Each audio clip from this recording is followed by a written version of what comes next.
Hello all. Today we are going to learn the first chapter of human physiology, that is digestion and absorption. The first question which comes to our mind while reading this chapter is, what is digestion? The process of converting complex food items into the simpler ones for utilization inside the body is known as digestion. Like every other system, there is also a system assigned for this digestion and absorption.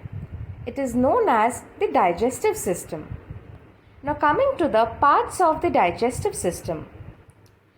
The digestive system is composed of the alimentary canal and the exocrine glands. Exocrine glands are the glands which pour the secretions into the digestive tract through ducts.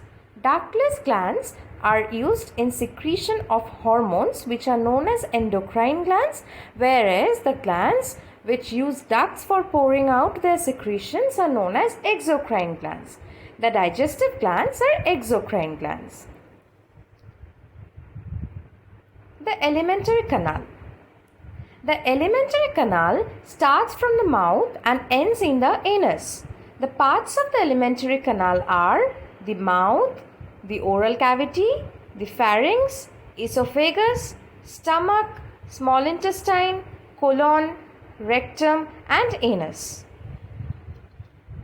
Here we can see that food first enters the mouth, then travels into the oral cavity, then into the pharynx, esophagus, stomach, then duodenum, which is a part of the small intestine, jejunum, ileum, both of which are parts of small intestine, then into the colon, which has many parts, the ascending colon, the transverse colon, the descending colon and the sigmoid colon.